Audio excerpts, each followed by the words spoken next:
And because your doing doesn't come from the deeper place of being, it hasn't worked for you. Because you are who you are, you can do what you can do. But if you're trying to find out who you are by doing things, you will never find out who you are by doing. You have to start with being. So are you getting it? I want you to see this. I don't want to lose you in this, because the difference between the two determines the direction of your destiny. If you're always seeking a certain status to validate who you are, you're never going to have peace. You have to know who you are, and then you can climb to the status. You can't climb up to find yourself. You have to find yourself so you can climb up. Oh God, you can't climb up to find yourself. You have to find yourself so you can climb up. So you can be who you are before anybody knows who you are. So that means you could be rich while you're broke. You could be healed while you're sick. You could be loose while you're bound. It does not yet appear what you shall be. It hadn't showed up what you shall be, but you got to be it before you can get it. Key phrase: life was not designed to give us what we need. Life was designed to give us what we deserve. We do not reap a harvest in the fall because we need it. We reap a harvest in the fall because we deserve it. Not necessarily from a moral standpoint. Of course, there are some moral laws as well, spiritual and moral laws. But just the basic laws that simply say if you wish to reap, you must plant. So jot this down. Reaping is reserved for the planters. And the reason they reap is because they deserve it. They're the planters. They deserve to reap. Interesting Bible phrase that says, if you keep knocking, you'll find open doors. Good phrase to jot down. If you keep knocking, you'll find open doors. Doors of opportunity. Doors of a chance to meet someone. Doors open for association. Doors open to find someone special. Doors open to find a unique business colleague. If you keep knocking, the phrase says, doors of opportunity are open to those who continually knock. So we don't find open doors of opportunity because we need them. We find them because we deserve them. Only those who knock deserve to find an open door. And that's how you should dream. You should dream outlandish dreams. If it's in your imagination, it's possible. Do you know that you can't think of something that can't happen? You know it's impossible to think of the impossible. It's not possible. So if you think it, it's possible. And if you live your life in possibilities instead of probabilities, you have a greater chance of finding happiness. Seriously, never live your life in probability. Probability is the probability of something happening. There's a statistic attached to a probability. 1 in every 3,000 people do this. That's a probability. A possibility has no stats attached to it. Live your life in possibilities and you're changing. Just change the way you think. Y'all quiet, but I'm telling you, this is really the science of becoming successful. It's not what you do for a living. It ain't how much you make. It ain't none of that. It's simply how you think. If you change your thought, you change everything. You change your attitude, you change your altitude. It's all that. It's the law of attraction. I played golf with a guy one time for the first time. He said, man, he got through playing golf. He said, man, you and the dudes you play with, all y'all talk about was money on the golf course. That's what we're trying to attract. Man, y'all don't talk about nothing. What you want to talk about? I got grandkids. This dude got a family of grandkids. I play golf with dudes like me. We ain't got no time to talk about no women and shit. We married. We got families. We talking about money. Because guess what will attract to us? Money. Your attitude is everything. That's what money ain't everything, but it's very helpful. We won't always be slaves. So today, although we're slaves, we're going to act like we're free, and one day our children will be free. If the slaves would have just said, we quit, we give up, we would have died in the Middle Passage.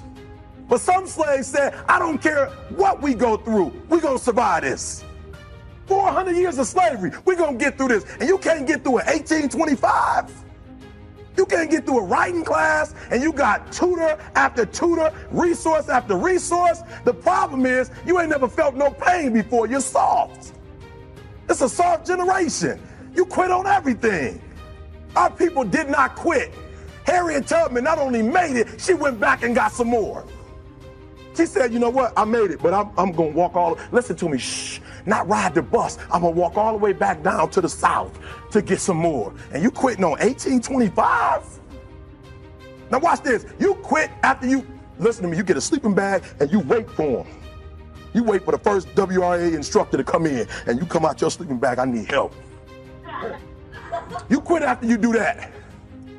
You quit after you had, listen to me, a WRA party.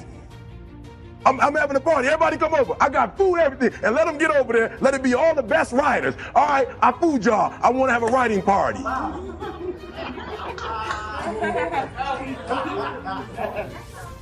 I'm serious. You quit and you ain't even tried yet. Last one, I'm sorry. Last one. Listen to me. Pain is temporary. It may last for a minute or an hour or a day or even a year. But eventually it will subside and something else will take its place. If I quit, however, it will last forever. Listen to me, I'm telling you as I leave. I was homeless for 2.5 years. And the problem with most of you never felt no pain before. Y'all spoiled. Y'all spoiled. Some of y'all spoiled. Just bottom line. Your parents have done everything for you. You never had to do nothing for yourself. You're spoiled. We're going to keep it real tonight. Some of you are spoiled brats. Every time you ever got in trouble, somebody in your house got you out of it.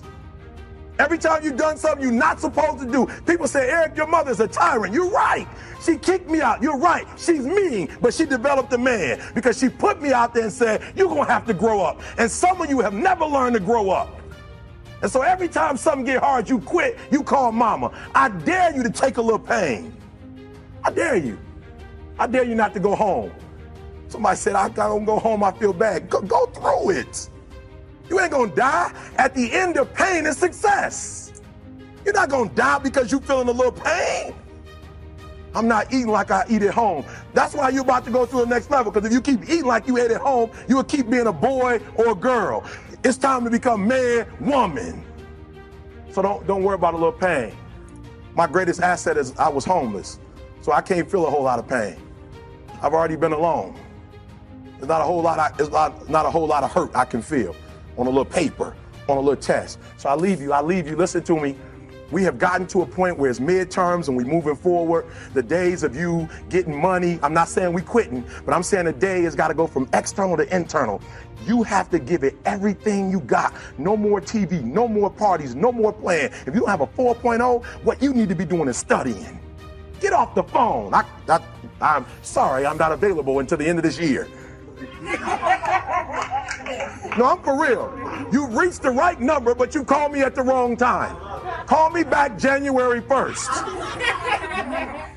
I'm about to get busy now. Huh? I want you to have a countdown of your own and say when the countdown is over, we're the real, watch me, because when I was homeless, I knew something was wrong. I knew that wasn't the best of me. And one day I said, will the real Eric Thomas please stand up? Will the real Eric Thomas please stand up? Stop being this high school dropout. Stop giving up. Stop sleeping on the streets. Stop walking up and down Finkel Avenue like you ain't got nothing and get your GED. Stop being afraid to take a test. Stop being afraid to go to college because your daddy didn't go and your mama didn't go. Stop being afraid and be the best Eric Thomas you can be. But listen to me, it's going to be hard. It took me 12 years to get a 4-year degree, but I got it. And guess what? On a degree, it don't have dates. So if it took you 4 and it took me 12, it don't show up nowhere.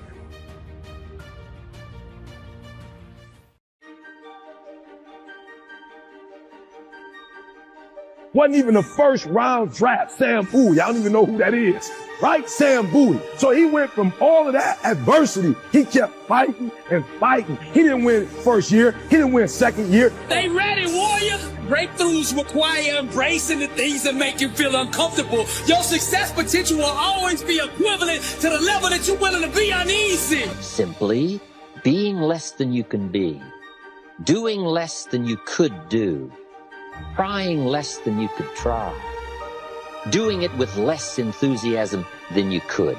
I think it somehow damages the mind. Every one of you in this room were born to leave your fingerprints on history. 9 years ago, man, I did this, and I would encourage some of you too. I took a piece of paper and I wrote down my dreams and my goals, and I slapped it on a bathroom mirror. And every single day I would wake up and I would look at it. And I said, every choice that I make, every decision that I make, I'm going to bounce it off. Is that going to help my dream become real? Or is it going to help destroy my dream?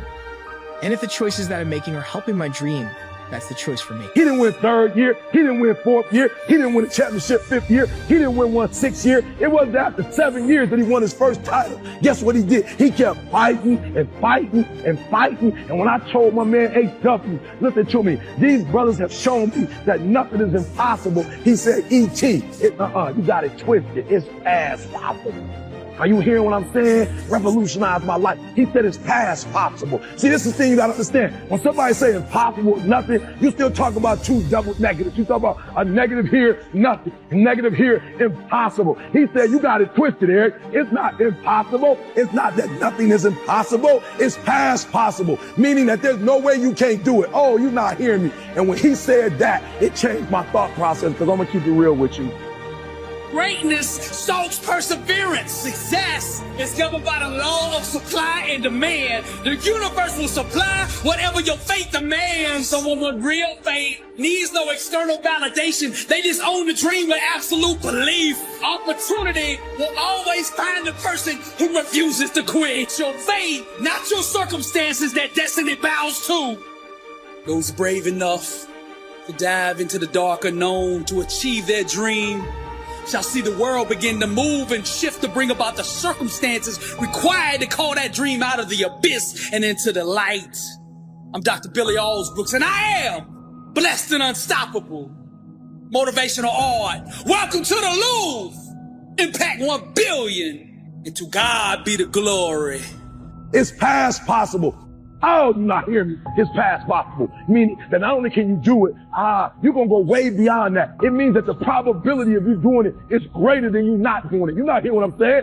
When you say it's past possible, that here, not only will you do it, but the odds are in your favor, that's a whole nother level. It's past possible, meaning that there's nothing you can't do. That the odds are for you and not against you. So you go get that PhD. So you go get that master's. So you go back to school. Are you hearing what I'm saying? Are you hearing what I'm telling you? It's past possible, meaning that all you got to do is start. Because if it's past possible, as soon as you start, you know you're going to set records. You know you're going to take it to the next level. You know what's going to be that you're going to do what's never been done before. So I challenge you, it's past possible. If you're going to win the fight of your life, you can't be afraid to fight. On my tombstone, I want the epitaph: be ashamed to die until you have scored some victory for humanity.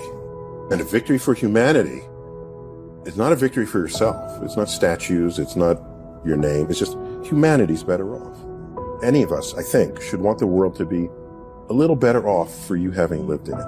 That doesn't mean people praising you, not even about that. But what do you have to give with no expectation of return? No one ever told me that I had to search for meaning in life. Many people look for meaning in life as though it's going to be under a rock or behind a tree. And I'm thinking to myself, you have more power than that. The choices we're making are destroying our dreams. That's not the choice for you. You have to learn to become mission, goal, dream oriented, and not in the moment impulsive oriented. It's like when you look in a rear view mirror. When you look in the rear view mirror, the words "read things in the mirror" are closer than they appear. And I need every one of you young men and young ladies to understand that your dreams and your goals, they're right there in front of you. They are closer than you can imagine or even think about a dream. They're right there. That isn't true. Nothing has to give.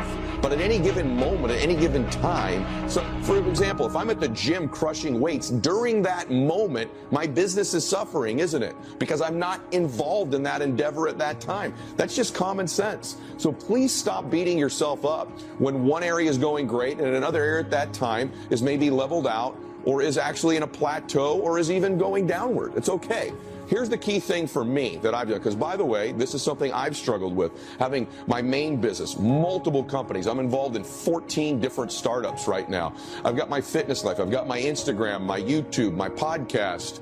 I've got a family. I've got my fitness side of my life. I've got my philanthropic stuff, my foundations. I've got my jet. I've got pilots. I've got all these material things that need taken care of. 4 different homes, right? And then hundreds and thousands of people who depend upon me. So if I was seeking perfect balance in my life at any given time and I beat myself up because it didn't happen, I'd be a mess. I'd be a wreck. It damages our self-image. Because here's what I've discovered happens. The minute you turn this around and start extending yourself, it isn't the value you get from extending yourself that's the greatest value. It's how you feel about yourself that's the greatest value. Because see, it's not what we get that makes us valuable. It's what we become. And part of becoming is to see what all you can become. See what all you can do. See how much you can earn, how much you can share, how much you can start, how far you can reach, how far you can extend your influence. Now, that kind of commitment to philosophical thinking about attitude and about activity, we call this the potential for life change. I don't care if you're in the 7th grade or up to the senior right now. What you want to become and what you want to achieve, it's right there. Things in the mirror are closer than they appear. And the doctor, the teacher, the scientist, the cardiologist, the cosmetologist, the athlete, the entertainer, the musician. Whatever it is that you want to become, it's right there in front of you. But the choices and the decisions that we make are going to matter.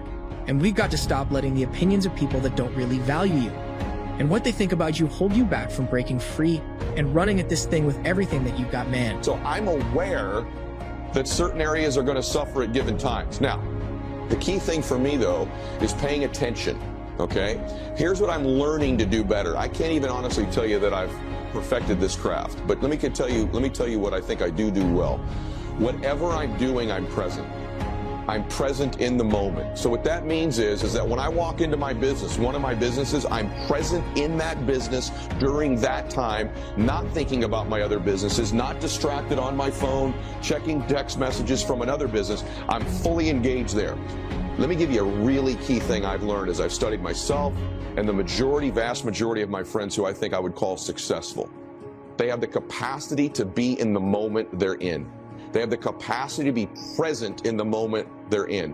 The people that suffer, they don't suffer because one area is spiking and another one's plateauing. They suffer because when they're in that moment in their business, they're thinking about their fitness. Do the best you can. Covered earlier, but here's a good scenario for the do the best you can. I've got a good question for you. Is the best you can do all you can do? And the answer is no. Strangely enough, if we all fell on the floor right now and did as many push-ups as we possibly could, and let's say for some reason you haven't been into push-ups lately, I can't imagine why, but let's say the best you can do is 5. And you look up at the rest of us and say, hey, 5 is the best I can do. We can tell by the look on your face that's probably true. 5 is the best you can do. Now, is 5 all you can do? The answer is no. If you rest a little, you can do 5 more. And if you rest a little, you can do 5 more. And if you rest a little, you can do 15 more. How did we get from 5 to 15? It's a miracle. Because the dreams, all of those things, they're right there in front of you. But it's the choices and the decisions that we make. These are the currencies that are going to purchase that dream. Decisions are currency that purchases those dreams. Prioritizing your life is the currency that purchases those dreams. What you do is what's going to matter. Some of you got to stop playing and start recognizing that this is your moment. Don't you dare give yourself away for something that you're not, because you want to fit in. Don't do it. Don't you dare do it.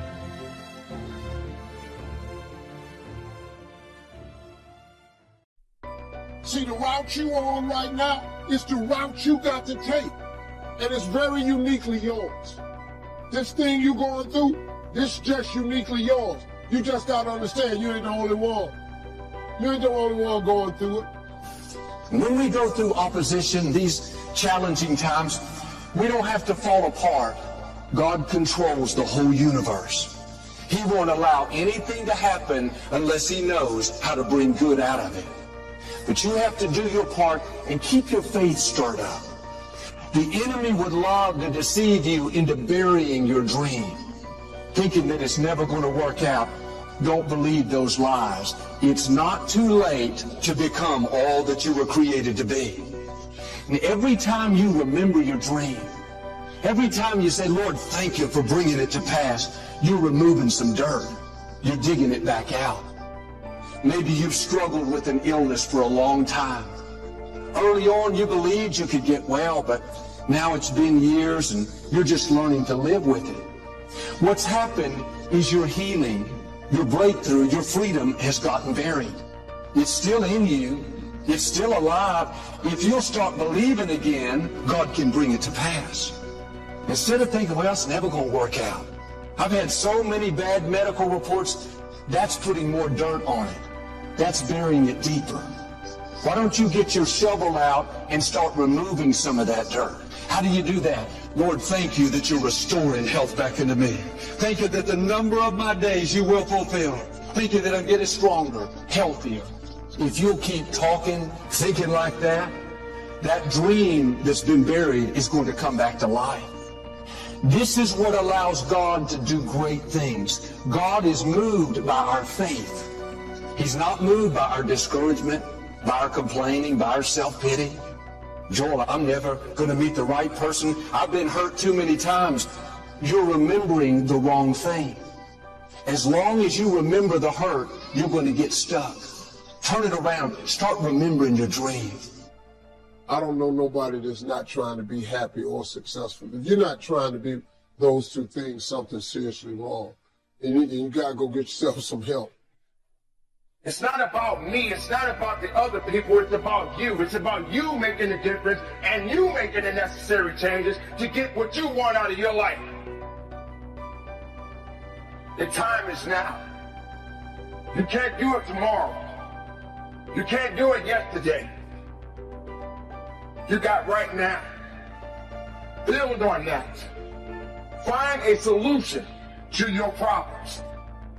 Don't depend on other people to change you. Don't depend on other people to evolve you. Being different, as I've always said, there's nothing wrong with being different. Stand out in the crowd. Don't be like everybody else. Don't feel that you got to belong to a group of people for people to respect you. If you don't like where you are, then you must change what you do. But not just change, start evolving. Evolve into something that's unique. Become something great.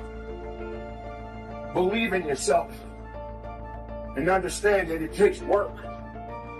And it takes an idea. You have to understand that there's going to be some sacrifices that you must make. So when are you going to make a change? When are you going to finally realize that it's up to you? What you need to be focusing on is a better life. A better understanding, a better you. And if you're not willing to work on that, if you're not willing to change that, then how strong do you really think you will be in the rest of the life that you've been given? Think about your dream right now. I want you to think about it and envision it. Now, ladies and gentlemen, let me share something with you. I do not believe that any of us have dreams that were not given to us for the purpose of accomplishing those particular dreams. And I want to share something with you that has changed my life. I started out, as was indicated by Jack, some very humble beginnings. I don't know what that dream is that you have. I don't care how far-fetched it might appear to be. I don't care how disappointing it might have been as you've been working toward that dream. But here's what I know. That dream that you're holding in your mind, that it's possible. And I'm going to tell you right now, it won't be easy. It will be hard because life is hard. That's what life is. And these challenges, these challenges that you face, they're going to do their best to take you down. Do not let them. Stand up, dig in. Line up those problems and confront them. Face them. Fight them. Do not let them bring you down. In fact, let those challenges raise you up. Let them elevate you. Let their demands and their trials make you stronger.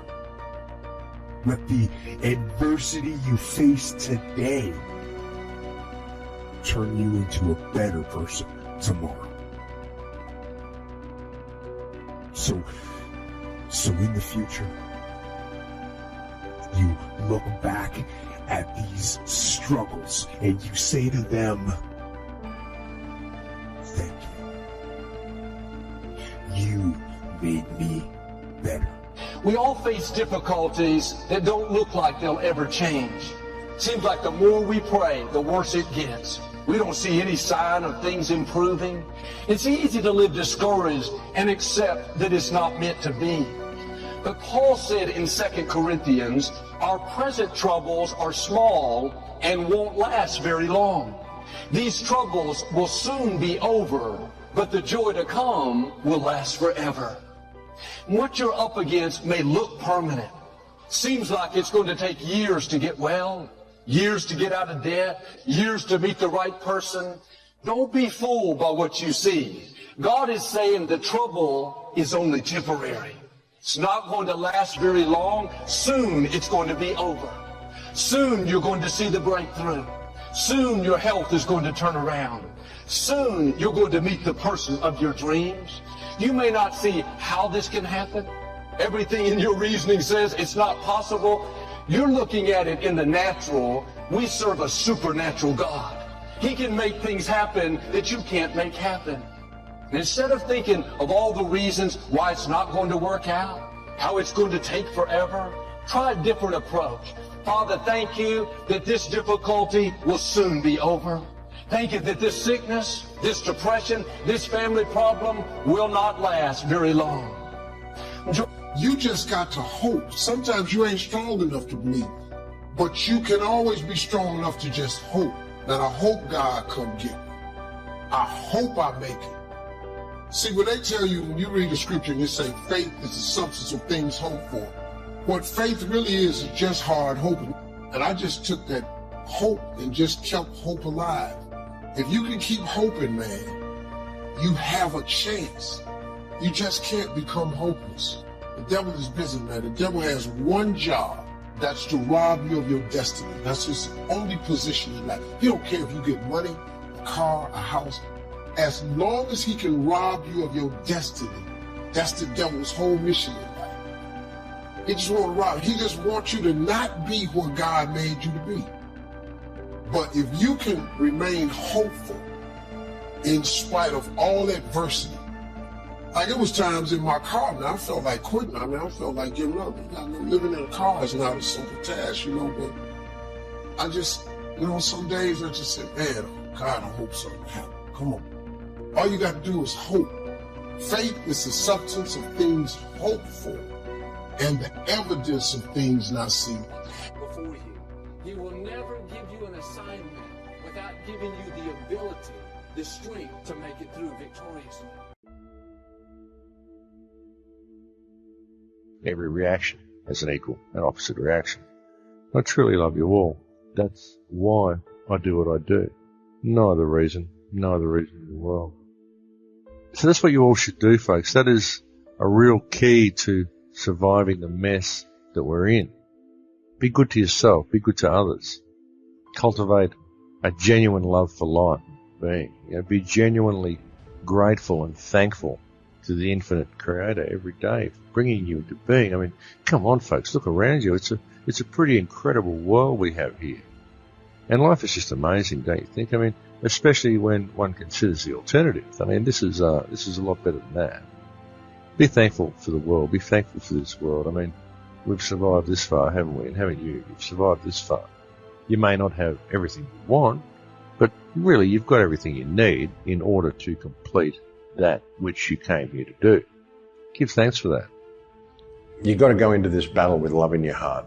But I think meditation is important. Meditation is good for inner strength. It's good for knowing who and what you are, discovering that, figuring out how to work with your own emotions and how to work with your own energies and how to work with your own powers. Because we're all incredibly powerful, folks. We all have these incredible energetic connections if we can just be aware of them. But I still believe in the human spirit. I still believe in the human race. I still believe that there's a peaceful way through this, because I believe that once people remember who and what they are, they'll just see how easy it would be to change things. So that's always been the focus. Don't allow yourself to believe anything. If you're going to believe in anything, believe in your own sovereignty, believe in your own freedom, believe in your own power to make change, your own power to have the idea that could change the world. No matter what your status in society, no matter whether you're rich or poor or physically able or not, you could still have the idea that could change the world, because everything that we see here is all based on ideas, just an idea. But anyway, folks, the journey goes on. It's an interesting journey, and it seems to have a great many twists and turns, and who knows where it's going to go next. One hell of a ride, that's for sure. And when we break out of these belief systems, which are often related to insecurity, because it's like you want to belong to a group because you feel more secure, or you want to have a belief system because, oh no, I found out what I believe now and I can leave that alone and get on with my life and all that stuff. But when the people used to come around my house as a kid and used to say to me, Mother, what religion are you? She thought, we're Christian. No, we're not. No, we weren't. But it was something that, oh yeah, I'll be a Christian because then I've got to be something. Well, we haven't. We can be all that is, has been, and ever will be. We don't have to be a Christian. We don't have to be a Muslim. We don't have to be a Jew. We don't have to be a Hindu or any of the bloody prisons of the mind. We can be all that is. And it's a thing that I say sometimes. If people can tell me what they believe, if they can give a name to what they believe, they're in a prison. Because we just are. Everything just is. It's not just, I think, therefore I am, computer level, or I compute, therefore I am. It's I am, therefore I am. That's the real level of being. I am all that is, has been, and ever will be. I do not need to put a name to what I believe, because I just am. I am the force with no name and all names. I am all things and I'm no things. I'm everything and nothing. I'm everywhere and nowhere. Because I am all that is, therefore I'm all possibility. And when we do that, these neurons, pathways, and networks stop firing off in relation to the rigid belief system and filtering reality for us. So now we can open to all possibility instead of being stuck with one or two possibilities called belief systems, which hold us in servitude and limitation for entire lives in these vibrational boxes that therefore come from these belief systems. We can be honest with ourselves as we break out of these belief systems. Crucial. Cognitive dissonance is not a bad thing. It's the way it's used that puts us in a state of enslavement because of it. If we are honest with ourselves, people that have belief systems of various kinds, who say, when I come into contact with experience or information that challenges my belief system, I'm not going to hold on till my knuckles turn white. I'm going to say, okay, I'm going to look at this, and if it makes sense, I'm going to change the way I see the world. Cognitive dissonance then is a positive thing, and we move on. People get embarrassed because they believe something, and then suddenly realize that it's actually a nonsense. But they shouldn't get embarrassed, because we live in a world where from cradle to grave, we are pummeled with manipulation to believe things and take on belief systems that allow the few to control the many. Instead of being embarrassed when we suss it, we should be celebrating that we've sussed it, because we're no longer in servitude. And we can break out of these schizophrenias where, according to Doublethink and Orwell, we take on these contradictory views like war is peace and all the rest of it, again, honesty, and say, hold on, that doesn't make sense. Because go back to consciousness. Does consciousness do war? No, consciousness does peace in its pure state. Therefore, anything that is being justified for war and slaughter and pain and suffering is by definition supportable. So instead of saying, well, we have a war and I'm going to explain it away because I'm fighting for peace, rubbish. War, end of story, no, unjustifiable, and therefore I'm not going to justify it under any means. Then the schizophrenias start to fall. We're not justifying the unjustifiable anymore. We're saying it's not justified, no longer has my support. And now the schizophrenia is breaking because we're no longer supporting two contradictory things. We're taking a point of view of consciousness, peace, love, caring, empathy, compassion, and anything that is contradictory to that, we're not interested in. The schizophrenia starts to break up. And all these things are breaking down it's like a web that we're caught in. The strands pulled off as we start to break down the contradictions of being honest with ourselves in terms of our belief system. And we move from consciousness or to consciousness from mind. Now, if you have a negative thought or an unhappy thought or a self-depreciating thought, you turn on a different set of circuits and a different combination, a different sequence and a different pattern that produces a different level of mind. And the brain then begins to make a different batch of chemicals that signals the body for you to begin to feel exactly the way you were just thinking, negative or unhappy or unworthy. So the moment you begin to feel the way you think, because the brain is in constant communication with your body, you begin to think the way you feel, which makes more chemicals for you to feel the way you think, and then you think the way you feel, and then you feel the way you think, and then you think the way you feel. And some people do this for 20 or 30 or 40 years. Now, the redundancy of that cycle over time creates what I call a state of being. And a state of being is when your mind and body are working together, or your thoughts and feelings are aligned to a concept. So thoughts are the language of the brain, and feelings are the language of the body.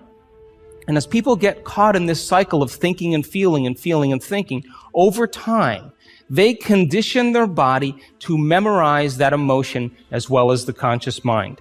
And whenever the body knows as well as the mind, that's called a habit. A habit is when your body is the mind.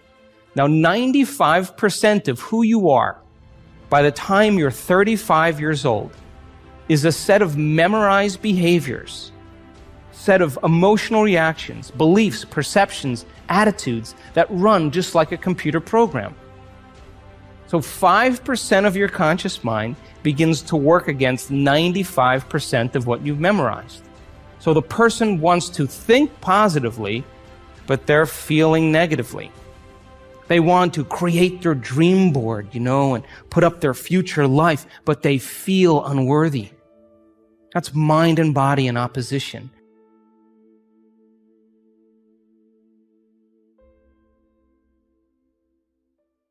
I saw this vision. I just pursued it. I said, wow, that's it. You have to take chances in life. Life is about risk. If you play it safe in life, you ain't gonna have much of a life. If you play it safe, you won't have much of a life. Life is risk. It takes courage to pursue your dream. Now, it's gonna cost you something. Most people are not willing to pay what it costs to go after your dream, because you're gonna have to hurt a little bit. And most people don't like being uncomfortable. If you don't want to be uncomfortable, please do not pursue success, because success is a very uncomfortable feeling. And I learned to be comfortable being uncomfortable. Life is hard. See, for every time you have a plan, a dream, an aspiration, or a goal, do you know what happens every time you have one of those? This thing comes along called life. It happens to everybody. Life has disappointment. It's got peaks and valleys. You're gonna lose somebody you care about one day. That's a valley. Somebody gonna close the plant you thought was gonna stay open. so you can retire. That's a valley. Somebody gonna fire you for an unjust cause. That's a valley. The people that got your credit card gonna sell their company, gonna sell their business to another credit card company. Your 18% go up to 26%. You don't even know why now your minimum didn't change. Cause it's life.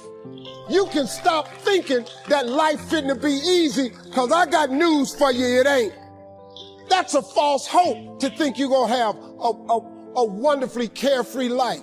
That's unthinkable. We all live in this bubble. What you gotta do, you gotta put more air in your bubble. You got to blow your bubble up. Expand yourself. Take yourself out your comfort zone. Do not live in your bubble. Put some more air in your bubble. If you stay in your comfort zone, that's where you will fail. You will fail in your comfort zone. Success is not a comfortable procedure. It is a very uncomfortable thing to attempt. So you got to get comfortable being uncomfortable if you ever want to be successful. Start putting some pressure on. Put some pressure on yourself. Get out here and get about it. Look, I'd love to sugarcoat this thing for you. I'd love to tell you, look, you can go out here and get rich, do a couple of things. That ain't happening. You got to get real doggish. You got to get downright funky if you want to make it. Now, like I was telling you before, if you want to be ordinary, you ain't even got to listen to me. Just go on about your business. If you think ordinary is cool, ain't no problem. It's some really, really wonderful ordinary people. But if you are sitting in this room and you have extraordinary aspirations, then you're going to have to do extra. You put extra on top of ordinary and you come up with extraordinary. It's no other way. You've got to dream. Don't lose your dreams for yourself, for your future, for your family. The dreams of love and enterprise and travel and doing things, becoming something unique on your journey here. Don't lose your dreams. Do some dreaming. That's long-range goals. You got to have those. So that's number one. Here's the second part of goals, short range. Short-range goals. That's your goals for tomorrow, this week, this month, this year, the immediate future. We call these confidence builders. Because if you set up something short-range, go for it, get it, latch onto it, work hard, accomplish it. That starts building your strong feelings to go for your dreams. Now, I've divided goals into 3 categories. Here they are. Number 1 is economic. That's your goals for money, income, business, profits, production. Economics. Make sure you've got your economics well planned. Economics plays a major role in everybody's life. Economics is major, which means it ought to be meticulously well planned for tomorrow, this week, this month, this year, long range. What if you asked somebody tomorrow if you could see their meticulously well planned list of economic goals? What would they probably say? They'd say, you some kind of a nut? You must be weird. Hey, I found out what success is. Success is doing what the failures won't do. Make sure you've got your economics well planned. It'll put you in the top 5%. One of the key little subjects we talk about on the weekend is the 7 fundamentals for wealth and happiness. And that's one of them, well-planned economics. It's a fundamental if you want to do well. Join the top 5%. Anybody in this room can join the top 5%, if you will. Now here's the second category of goals, things. Make a list of the things you want. And on my list of things, now I put everything. Little things as well as major things. Doesn't matter how small it is, it goes on my list. I used to just put major things, cars, homes. I don't do that anymore. I now load my list with everything. Everything. And the reason is, part of the fun of having a list is checking it off. That's it. Boy, at the end of the day, if you can go, got it, got it, got it, got it, got it, got it, whatever it is, right? You get into the habit. So load up your list, the things you want. Now, when you check off something major, celebrate. That's an important point to make. Celebrate your achievements. Live it up. Have a party when you reach something you've worked for a while. See, we all grow from 2 experiences. One is called the pain of losing. The other one is called the joy of winning. We need both of them. Amplify them as much as you can, which also means make losing painful. If you set up something, fooled around, didn't get it, put it on yourself. On the other side, if you did get it, congratulate yourself. Self-congratulations is a sign of maturity. Seeking congratulations is a sign of immaturity. But hey, winning and losing, see, that's what it's all about. That's the name of the game. Now, some people lead such mediocre lives, at the end of the day, they don't know whether they're winning or losing. They got no clue. Guy's just going through the day with his fingers crossed. There's a better way. Okay, here's the third category of goals. Personal development. Put those goals together. Personal development goals. That's your goals to be stronger, more decisive, be a speaker, be a leader, learn a language, all kinds of skills. Okay. The whole weekend seminar was designed to improve all your skills so that you walk away more skillful. And that's what you want, the personal development skills. That's what attracts, that's what brings good things to your life, the person you become, more skillful. Now, this is quite a package to work on. Economics, things, personal development. For tomorrow, this week, this month, this year, long range. Okay? That'll get you started. Now, here's the simple formula for setting goals. It goes like this. A, work on your goals. That's step one. Work on them. And I put the word work there deliberately. Setting goals is plain hard work. I don't want to kid you. We haven't come here tonight to kid each other. It's work. I know it's work. That's why a lot of people just let it slide. It's work. Many people work hard on their job, but they don't work hard on their future. They just let that slide. And the work involved is making plans. I know most people don't. I understand that. But don't let that be you. Guy says, well, yeah, you work where I work, but the time you struggle home, it's late. You got to eat a bite of supper, watch a little TV, get to bed. You can't sit up half the night. Plan, plan, plan. And the guys behind. Good worker, hard worker, sincere.